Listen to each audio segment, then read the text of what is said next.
Hello बच्चों, आज class 10th विज्ञान फिजिक्स के numerical important numerical board exam के लिए डिस्कस करते हैं। तो शुरू करते हैं आज का वीडियो। क्वेश्चन नंबर 1, दो बल्बों जिसमें एक पर 100 वाट 220 वोल्ट तथा दूसरे पर 60 वाट और 220 वोल्ट लिखा हुआ है को एक 220 वोल्ट की सप्लाई लाइन से समांतर क्रम में जोड़ा गया है। सप्लाई लाइन से निर्गत धारा की गणना कीजिए। तो न्यूमेरिकल में मैंने पहले भी आप लोगों को बताया है कि इस सवाल में जो आपका गिवन है, दिया हुआ है, उसको आप नोट कर लेंगे। तो देखिए यहाँ पर दो बल्बों की बात कर रहा है, तो इसको हल करते हैं हम लोग। तो यहाँ पर दो बल्ब, मतलब एक बल्ब आपका ये है, ठीक है, और एक बल्ब है आपका ये दो बल्ब हैं। और इस बल्ब में अगर आप अपने घरों में देखेंगे तो जो पीला वाला बल्ब आता है उसमें उनमें लिखा रहता है 100 वाट 220 वोल्ट 200 वोल्ट 230 वोल्ट, इस तरीके से 240 वोल्ट लिखा रहता है। 100 वाट का है, अगर 200 वाट का है तो उसमें लिखा रहता है। तो इसी तरीके से यहाँ पर भी वाट ये है, वोल्ट ये है। तो बल्ब नंबर 1 तो इसमें आपका 100 वाट और 220 वोल्ट लिखा हुआ है। इसका मतलब इसमें जो शक्ति है इसकी P1 बराबर मान लेंगे, वो दिया हुआ है 100 वाट, ठीक, और V बराबर मान लेंगे हम लोग। अब देखिए, जहां हम 220 वोल्ट ये वाला लिख लें या सप्लाई लाइन वाला जिसमें जुड़ा होता है वो लिखते हैं। तो सप्लाई लाइन जो आपका मेन से जोड़ा गया है वो 220 वोल्ट है, मतलब विभवांतर इसका 220 वोल्ट है। इसके बाद दूसरे बल्ब की अगर बात करें तो उसमें लिखा हुआ है 60 वाट। वाट आपका शक्ति का मात्रक है, शक्ति अथवा सामर्थ्य का मात्रक है। तो P2 बराबर आपका 60 वाट दिए, 60 वाट। तो P2 बराबर आपका 60 वाट और V बराबर दिया हुआ है इसमें 220। अब हम सवाल को देखिए, विद्युत धारा निकालना है। तो सबसे पहले दोनों प्रतिरोधों का, दोनों बल्बों का हम लोग निकालेंगे प्रतिरोध, ठीक है। इस वाले बल्ब 1 का प्रतिरोध हम लोग मान के चलते हैं R1 dot dot question mark, और बल्ब 2 का प्रतिरोध हम लोग मान लेते हैं R2। तो पहले हम लोग क्या करेंगे, R1 और R2 के मान निकालेंगे। फिर देखिए इसमें ये कहा गया है कि इसमें सप्लाई लाइन से समांतर क्रम में जोड़ा गया इन पैरेलल, ठीक है, सीरीज नहीं, इन पैरेलल। तो इनमें बल्ब का पहले बल्ब 1 का रेजिस्टेंस निकालेंगे, फिर बल्ब 2 का रेजिस्टेंस निकालेंगे और इसके बाद इनको इन पैरेलल मतलब समांतर क्रम में जोड़ देंगे। तो बल्ब 1 का निकालते हैं, फॉर्मूला P बराबर आपने पढ़ा होगा। अब हम लोग P के इस तरीके के फॉर्मूले लगाते हैं। P समांतर ये विद्युत शक्ति P बराबर V इंटू क्यू बराबर आपका V इंटू आई। तो V इंटू आई बराबर आई स्क्वायर इंटू आर बराबर V स्क्वायर अपॉन आर। तो इसमें देखिए आपको R की वैल्यू निकालना है, V की वैल्यू दिए है और P की वैल्यू दिए है। तो P बराबर हम लोग फॉर्मूला लगाएंगे V स्क्वायर अपॉन आर इसमें। तो यहाँ पर R का मान हमने माना है R1 और P का माना है P1। तो R बराबर इसी फॉर्मूले से R1 बराबर हो जाएगा V स्क्वायर अपॉन P1, ठीक है। तो यहाँ पर हम लोग रखेंगे, मान रखेंगे R1 बराबर V का मान है 220, तो ये स्क्वायर है, तो यहाँ पर हम 220 गुणे 220 इंटू P1 का मान है आपका 100। तो ये 2 जीरो से 2 जीरो कैंसिल, और इसके बाद R1 की जो वैल्यू आ जाएगी आपकी 22 गुणे 22, तो ये आपका क्या हो जाएगा 484 ओम। ये R1 की वैल्यू आ गई। अब इसके बाद हम लोग क्या करेंगे, इसमें R2 की वैल्यू निकाल लेंगे। यहाँ से बल्ब दूसरे का प्रतिरोध निकाल लेंगे, जो तंतु है उसका प्रतिरोध बोलते हैं हम लोग उसको। तो R2 की वैल्यू फॉर्मूला सेम लगेगा आपका इसमें भी। तो R2 बराबर V स्क्वायर अपॉन P2। तो R2 बराबर इसमें भी आपका V2 का मान आपका 220 गुणे 220 बटा 60। तो इसका अगर हम लोग एक 0 से काटेंगे यहाँ पर और 220 गुणे 22 अगर कराएंगे तो हमारा आ जाएगा यहाँ पर तो 484 और ये 10 समझ गए, और अपॉन 6। तो इस भाग देंगे तो हमारा आ जाएगा कुछ 0.7 ओम। ये R2 की वैल्यू आ गई। R2 की वैल्यू कितनी आ गई? 806.7, ठीक है, ओम। अब अगर हम लोग इसमें कह रहा है धारा निकालना है तो हमको इसका इन दोनों प्रतिरोधों को समांतर क्रम में जोड़ा जाता है, तो तुल्य प्रतिरोध निकाल लेंगे, ठीक है। तो यहाँ पर हम लोग लिखेंगे कि दोनों बल्बों को समांतर क्रम में जोड़ने पर तुल्य प्रतिरोध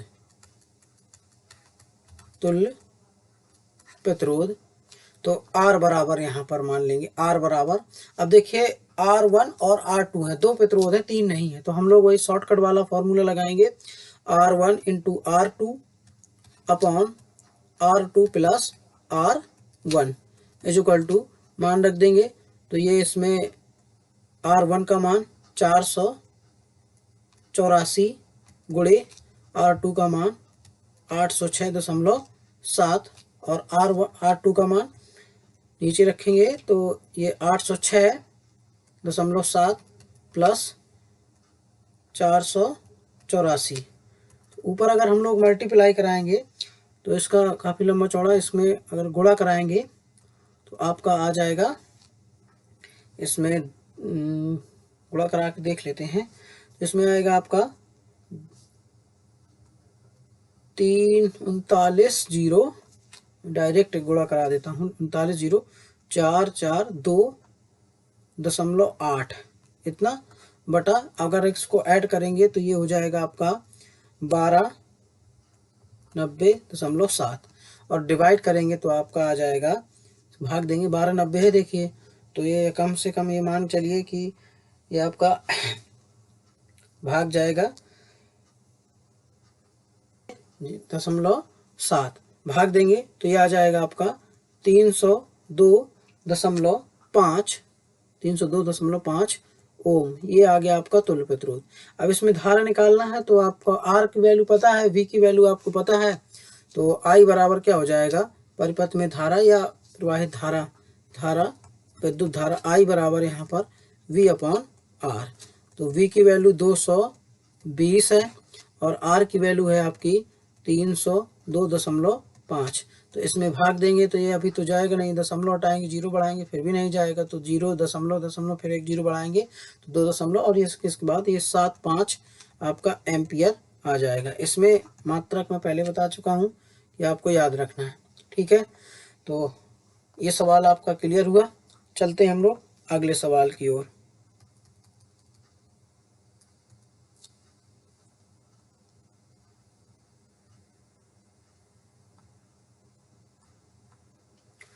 तो क्वेश्चन नंबर दूसरा, अब क्वेश्चन नंबर दूसरे में कह रहा है कि एक 250 ओम, तो देखिए यहाँ पर ओम लिखा है, ओम किसका मात्रक होता है, प्रतिरोध का, ठीक है। तो प्रतिरोध R बराबर ये दी हुआ है वैल्यू, R बराबर 250 ओम, ठीक है। इसी तरीके से हम लोग नोट करते जाते हैं ओम। 250 ओम प्रतिरोध के तार में 2 एम्पियर की, अब यहाँ पर 2 और ये एम्पियर लिखा है, तो इसका मतलब ये हो गया, एम्पियर किसका मात्रक है, धारा का, तो I बराबर 2 एम्पियर। इस तरीके से हम लोग पहचानेंगे। यहाँ पर तो आगे लिखा भी है कि 2 एम्पियर की धारा प्रवाहित करने पर, तो 2 एम्पियर तो आपका ये विद्युत धारा हो गई, एम्पियर धारा प्रवाहित करने पर ऊर्जा व्यय की दर ज्ञात कीजिए। देखिए यहाँ पर ऊर्जा व्यय की दर का मतलब ये है कि यहाँ ऊर्जा है, तो इसका मतलब ये हो गया कि ये P की वैल्यू आपको निकालना है, सामर्थ्य जिसको हम लोग कहेंगे, ठीक है। यदि उपयुक्त तार में ऊर्जा व्यय की दर आपकी 36 वाट हो तो तार के सिरों का विभवांतर ज्ञात कीजिए। तो इसमें पहला तो सवाल ये बन गया, पहला पॉइंट ए, जिसमें हम लोग को पी की वैल्यू निकालना है, और दूसरा बी पॉइंट बन गया कि अगर तार की जो ऊर्जा व की दर है वो पी बराबर अगर आपका कितना है 3600 है वाट, तब आपका विभवांतर कितना हो जाएगा तार के सिरों का। तो इसमें सिंपल सी बात है, पहले हम लोग क्या करेंगे, वो फॉर्मूला लगाएंगे P बराबर जिसमें I और R हो। तो आपको अभी ऊपर मैं बता ही चुका हूँ, P बराबर I स्क्वायर इंटू आर, ये फॉर्मूला होता है, I इंटू आर ये फॉर्मूला होता है।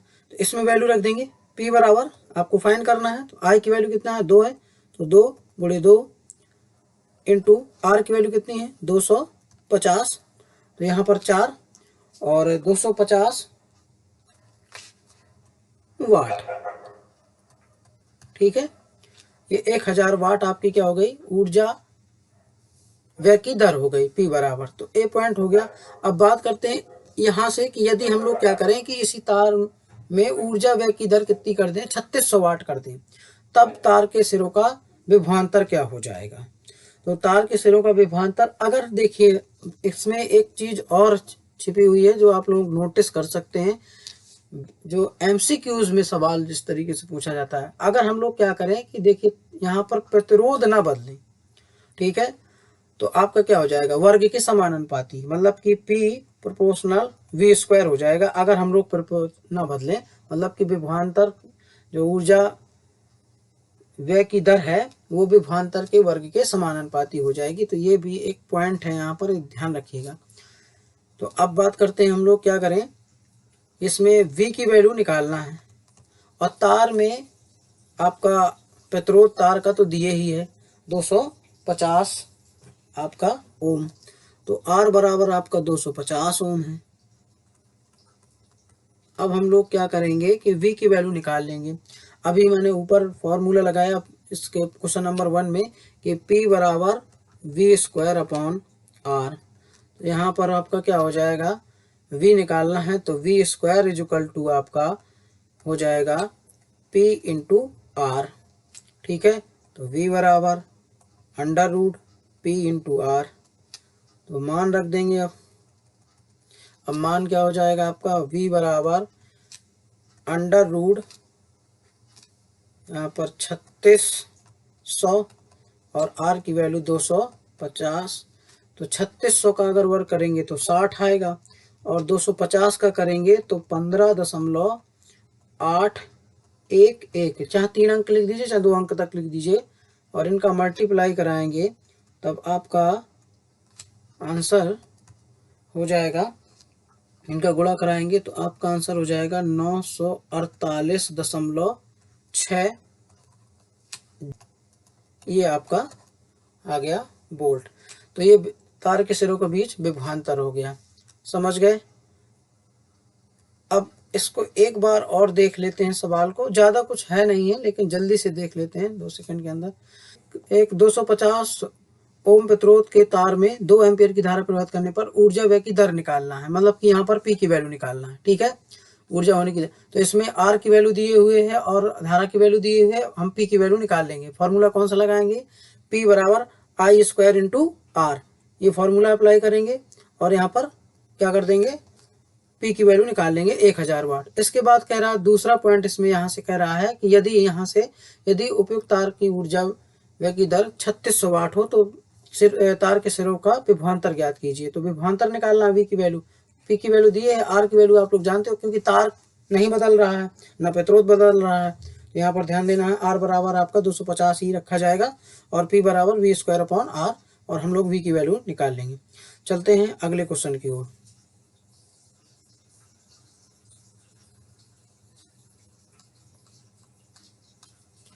अब इसमें क्वेश्चन नंबर 3 दो, यहाँ पर विद्युत है, ये विद्युत टाइप करने में, 2 विद्युत प्रतिरोधों को श्रेणी क्रम में जोड़ने पर उनका तुल्य प्रतिरोध 25 ओम है।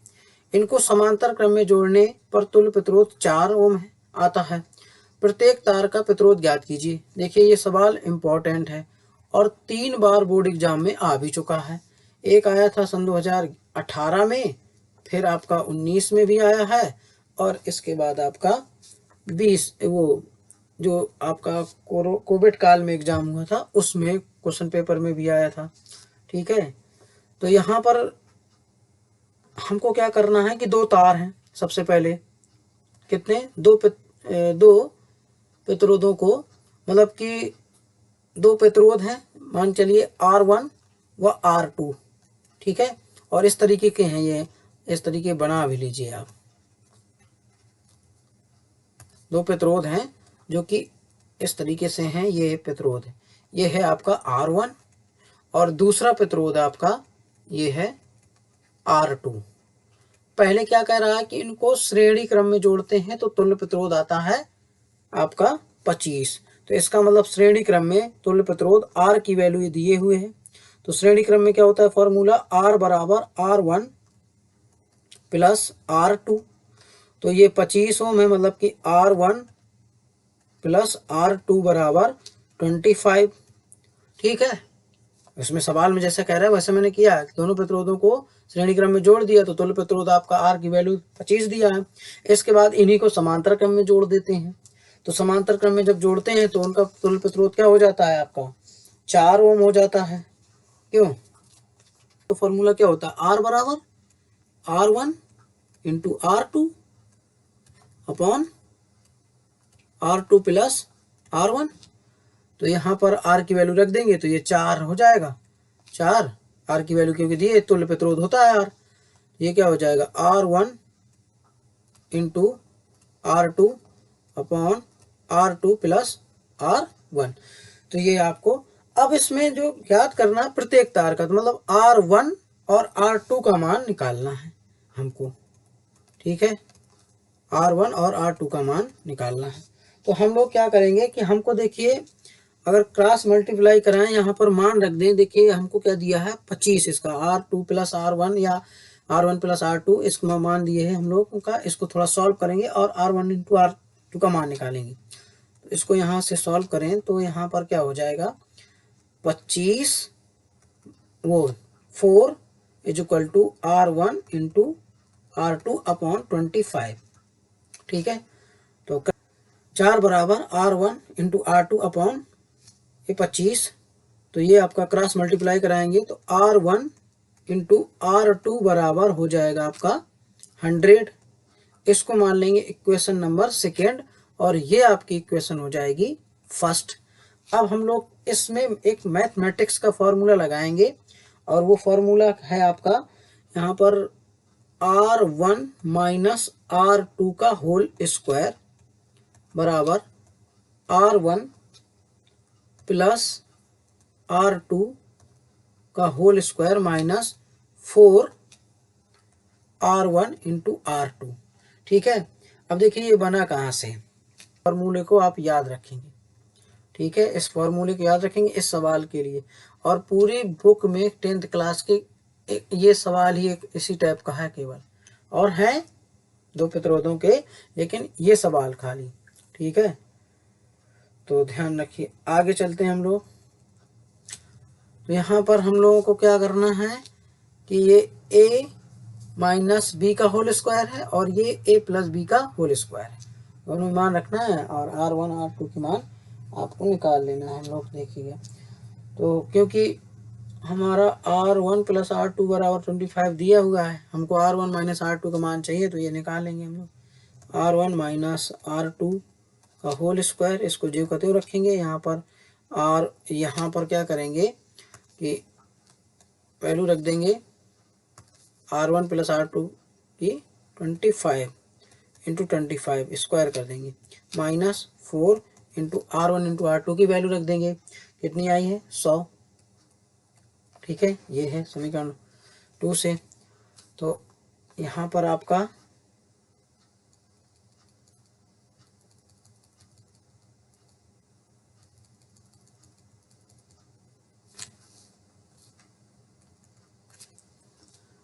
तो R1 minus R2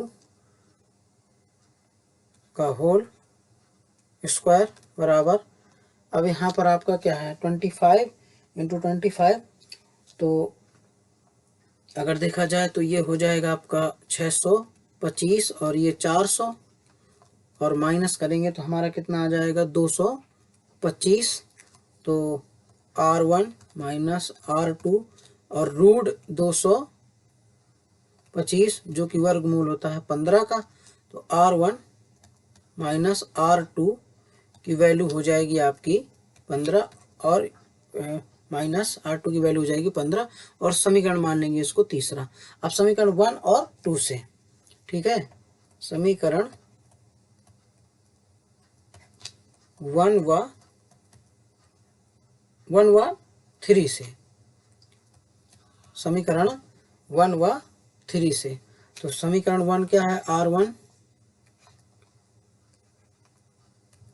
plus R2 बराबर इतना है 25 और यहाँ पर R1 माइनस R2 इतना है आपका 15। तो अगर हम इसको क्या करें, इसको हम लोग जोड़ दें तो ये दोनों कट जाएगा। 2R1 बराबर कितना हो जाएगा, ये 40 और R1 की वैल्यू आ जाएगी 20 ओम। अब हम लोग क्या करेंगे कि समीकरण चाहे थर्ड में रख दें चाहे 1 में रख दें इसको, ठीक है। ये समीकरण 1 था और ये समीकरण थर्ड था। तो R1 की वैल्यू हम लोग रख देंगे समीकरण 1 में,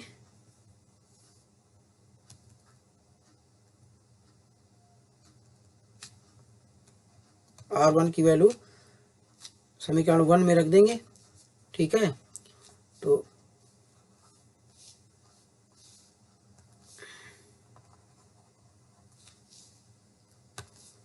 R1 बराबर 20 ओम आ गया। अब हम लोग क्या करेंगे, R1 की वैल्यू समीकरण 1 में रख देंगे। तो समीकरण 1 से अब यहाँ पर क्या हो जाएगा, 20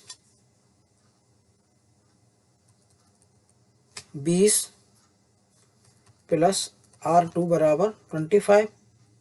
तो R2 बराबर 20 माइनस वो 25 माइनस 20 तो 5 ओम आपका आ गया R2। तो R1 का मान आया आपका 20 ओम और R2 का मान आया आपका 5 ओम। R2 का मान आया आपका 5 ओम, ठीक है। ये आपका हो गया। ये क्वेश्चन को थोड़ा सा ध्यान से देखिएगा इसको, ठीक है। अब चलते हैं अगले क्वेश्चन की ओर।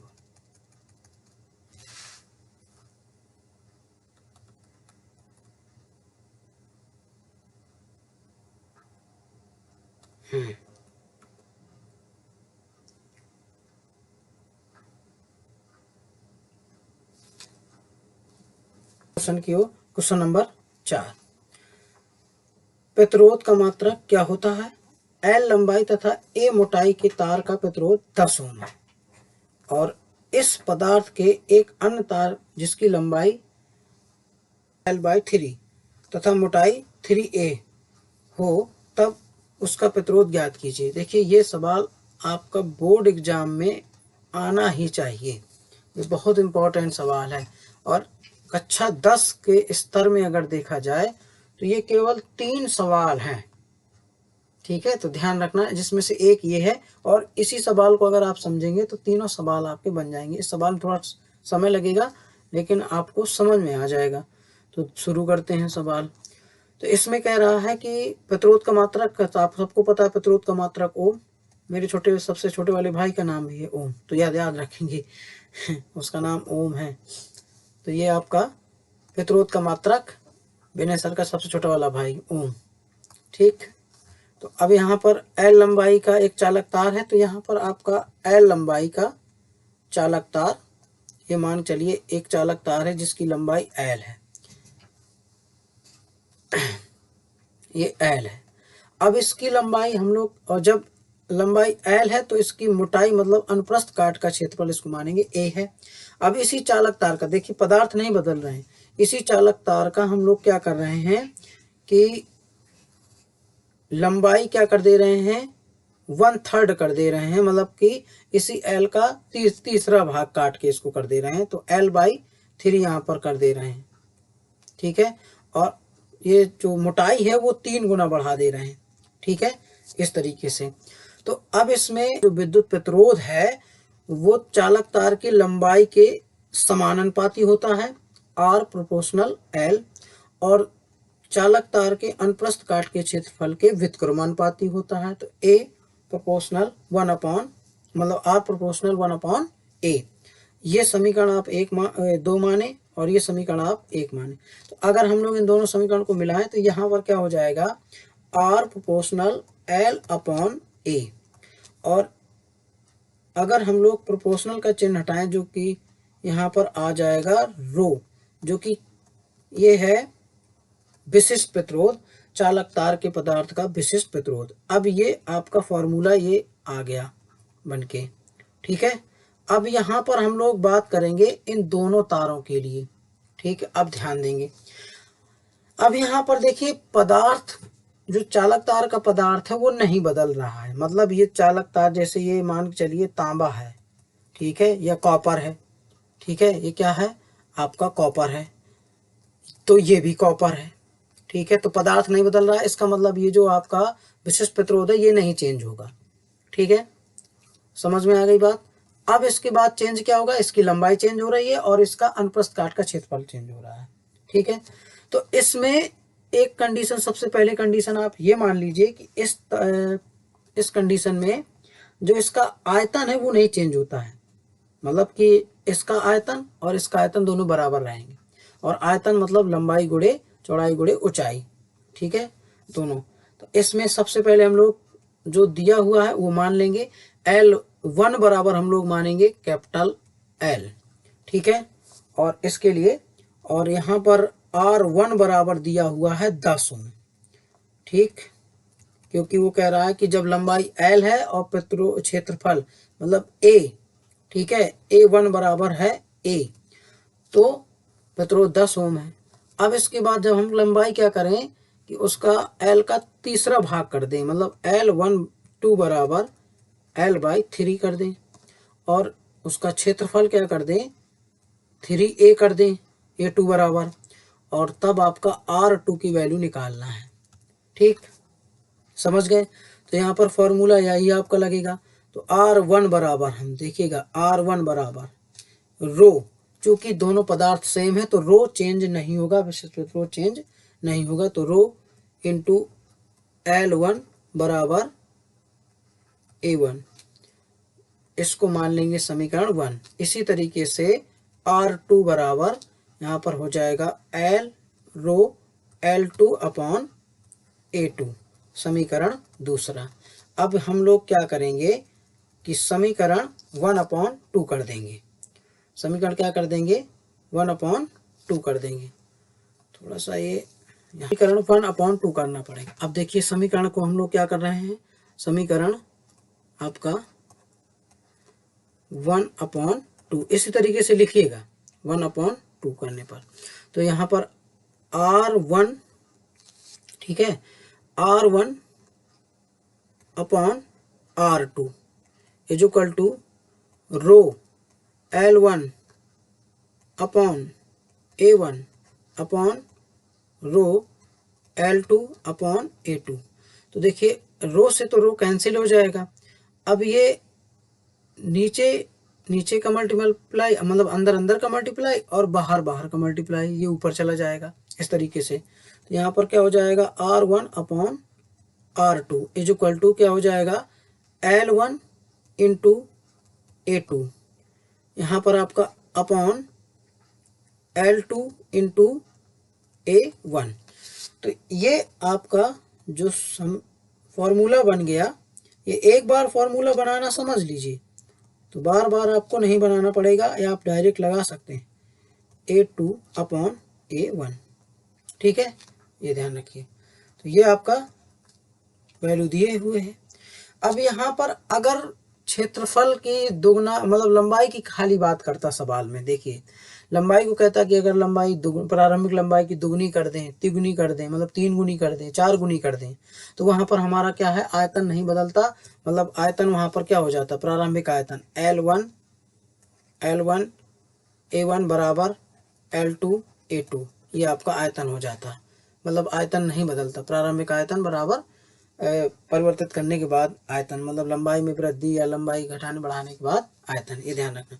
तो हम यहाँ पर अब वैल्यू रख देंगे, तो R1 अपॉन R2, R1 की डायरेक्ट अब वैल्यू ही रख देते हैं। अब इसी फॉर्मूले में हम सबका मान रख देंगे। तो R1 का मान कितना है आपका, R1 का मान है 10, R2 का मान है आपका R मान के चलिए, और इसके बाद L1 का मान कितना है, कैपिटल L, और L2 का मान कितना है, L/3, इंटू A1 का A2 का मान कितना है 3A, और A1 का मान A है। तो ये आपका चला जाएगा कहाँ पर, ऊपर यहाँ पर, और ये A से A कैंसिल हो जाएगा। तब आपका मान कितना हो जाएगा, फिर से यहाँ से लिखते हैं, 10/R is equal to 3L upon L, L से L कैंसिल, और यहाँ पर केवल इंटू 3 बचा, तो ये आपका मल्टीप्लाई हो जाएगा 9। तो अब इसमें जाएगा, और इसमें यहाँ पर 9 आ गया, तो R बराबर क्या हो जाएगा, R बराबर हो जाएगा आपका 10/9 ओम, 10/9 ओम, ये ध्यान रखना है। तो ये बहुत ही इम्पोर्टेंट सवाल है। अगर इसकी लंबाई दुगनी तिगनी कर देते तो वहाँ पर केवल हमको चेंज क्या करना पड़ता, ये सुन लीजिए थोड़ा सा, ठीक है। इसको मैं हटा के बता देता हूँ। अगर इसी सवाल में हम लंबाई दुगनी तिगनी कर देते तो जो फॉर्मूला आपको आया था R1 अपॉन R2 और L1 अपॉन L2 और A2 अपॉन A1, जो फॉर्मूला आया था आपका, अगर मान चलिए उसमें कहता कि यदि किसी चालक तार का मतलब लंबाई दुगनी कर दी जाए तो चालक तार का प्रतिरोध ज्ञात कीजिए, ठीक है, लंबाई को दुगना कर दें तो चालक तार का प्रतिरोध ज्ञात कीजिए, तो उसका आपका आयतन नहीं बदल गया। L1 बराबर L1 इंटू A1 बराबर L2 इंटू A2, तो यहाँ हम L1 upon L2 is equal to A2 upon A1 रख सकते हैं। तो इसकी जगह पर हम क्या कर सकते हैं, फिर से आपका यही मान रख सकते हैं यहाँ पर फॉर्मूले में, तो R1 upon R2 L1 upon L2 का होल स्क्वायर हो जाएगा यहाँ। तब आप लोग ये वाला फॉर्मूला अप्लाई करेंगे। ध्यान रखेंगे दोनों फॉर्मूले, ये वाला भी और ये वाला भी, ये सवाल बहुत इंपॉर्टेंट है, ठीक है। तो चलते हैं अगले क्वेश्चन की ओर, क्वेश्चन नंबर 5, और आज का लास्ट क्वेश्चन है ये, ठीक है। क्वेश्चन नंबर 5 और लास्ट क्वेश्चन है आज का, तो ध्यान रखेंगे। तो अब इसमें कह रहा है कि 1000 वाट सामर्थ्य वाले एक विद्युत हीटर को 250 वोल्ट के विद्युत मेंस से जोड़ा जाता है, गणना कीजिए हीटर में प्रवाहित धारा। अब देखिए इसमें सबसे पहला पॉइंट, हीटर में धारा निकालना है, और हीटर के तार का प्रतिरोध निकालना है, हीटर में प्रति मिनट उत्पन्न ऊष्मीय ऊर्जा निकालना है, और हीटर को 2 घंटे उपयोग में लाने पर किलोवाट घंटा में व्यय विद्युत ऊर्जा निकालना। अच्छा, ये किलोवाट घंटा व्यय विद्युत ऊर्जा का मात्रक होता है, ध्यान रखिएगा। 1 किलोवाट घंटा को अगर जूल में बदलते हैं, 1 किलोवाट घंटा मतलब 1 किलोवाट घंटा को अगर जूल में बदलेंगे, इस सवाल हम लोग देखते हैं, चलिए। तो यहाँ पर सवाल में क्या है आपका, 1000 वाट दिया है सामर्थ्य, तो P बराबर, पॉइंट नंबर ए सॉल्व करेंगे पहले, तो P बराबर आपका 1000 वाट, ठीक, और वोल्ट V बराबर आपका 250 वोल्ट है।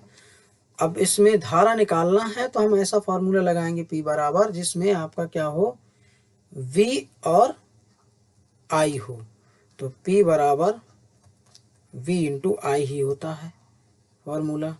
I का मान निकालेंगे तो I बराबर P अपॉन V हो जाएगा, ठीक है, और यहाँ पर I बराबर P अपॉन V, तो P का मान यहाँ पर रख देंगे कितना, 1000, और इसका 250 वोल्ट, ये हो जाएगा आपका 4 एम्पियर की धारा हो जाएगी। ठीक है, 4 एम्पियर की धारा। तो पॉइंट नंबर ए आ गया। पॉइंट नंबर बी की बात कर लेते हैं यहीं पर। पॉइंट नंबर बी कह रहा है हीटर के तार का प्रतिरोध। अब देखिए आई की वैल्यू आ गई, वी की वैल्यू पता है, आर की वैल्यू आराम से आप निकाल सकते हैं या सामर्थ्य से भी निकाल सकते हैं। इसके दो तरीके से निकाल सकते हैं। पहला आप यहाँ पर लगा सकते हैं अगर आप चाहें तो आप इसमें क्या कर सकते हैं, आप इसके तो हीटर के तार का जो प्रतिरोध है वो हम लोग निकाल सकते हैं। कौन सा पी दिया हुआ है, पी बराबर कितना है, वही 1000 वाट है, और वी आपको पता ही है 250। तो यहाँ पर हमारा कोई पी बराबर क्या हो जाएगा फॉर्मूला, V² अपॉन आर। तो आर बराबर V² अपॉन पी। तो वी का मान कितना है आपका 250 गुणे 250 बटे 1000। तो यहाँ से 2 जीरो से आप काट दोगे तो ये आपका 25 गुणे 25 625, और एक अंक के बाद दशमलव, तो आपका क्या हो जाएगा 62.5 ओम। ठीक है, ये आपका प्रतिरोध हो गया। अब सी पॉइंट निकालते हैं, हीटर में प्रति मिनट उत्पन्न ऊष्मीय ऊर्जा। ठीक है, सी पॉइंट। अब सी पॉइंट निकालने के लिए प्रति मिनट मतलब हर एक मिनट मतलब 60 सेकेंड। ठीक है, तो यहाँ पर सी बराबर टी की वैल्यू 1 मिनट मानी जाएगी, और इस 1 मिनट को हम लोग सेकेंड में अगर कन्वर्ट कर लेंगे तो 60 सेकेंड। अब 60 सेकेंड में आपको ऊष्मीय ऊर्जा निकालना है। एच की वैल्यू आप निकाल सकते हैं। यहाँ पर एच बराबर आपको ऐसा फॉर्मूला लगाना पड़ेगा जिसमें आई, आर और टी तीनों चीजें हों। तो I² R इंटू टी मान रखेंगे सबके। आई का मान कितना है 4 है, 4 गुणे 4 इंटू आर का मान कितना है 62.5, और टी का मान है आपका 60। मल्टीप्लाई कराएंगे तो मल्टीप्लाई कराने पर आपका आ जाएगा 6 मतलब इसके 60 और इसके 25, यहाँ पर 4 चौको 16, और ये आपका हो जाएगा 60,000 जूल। ठीक है, ये ध्यान रखना है। ठीक, ये आपका आ गया उत्पन्न ऊष्मा। अब इसी में आप क्या कर देंगे, हम निकालेंगे पॉइंट नंबर डी। ठीक है, पॉइंट नंबर डी। तो हीटर को 2 घंटे उपयोग में लाने में किलोवाट घंटा में व्यय ऊर्जा। तो किलोवाट घंटा में व्यय ऊर्जा निकालना है। तो व्यय ऊर्जा का जो फॉर्मूला होता है वो ध्यान रखेंगे। इसमें व्यय ऊर्जा निकालना है।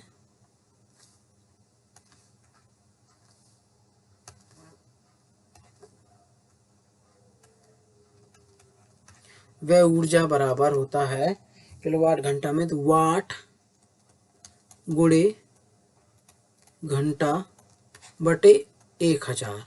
ठीक है, तो यहाँ पर वाट कितना दिया है, तो वो दिया है आपका 1000 स्टार्टिंग में ही। घंटा कितना दिया 2 घंटा, ये दिया हुआ है 2 घंटा और 1000। तो यहाँ पर आपका क्या हो जाएगा 1000 से 1000 कट गया। तो 2 किलोवाट 2 किलोवाट घंटा ये आपका हो जाएगा ऊर्जा, वह विद्युत ऊर्जा जिसको हम लोग कहेंगे यूनिट। ठीक है, समझ गए। ये ऊर्जा का सबसे बड़ा मात्रक भी है। ठीक है, सामर्थ्य का। तो खर्च विद्युत ऊर्जा का मात्रक भी कहते हैं इसको। तो आज की पढ़ाई यहीं पर ख़त्म करते हैं।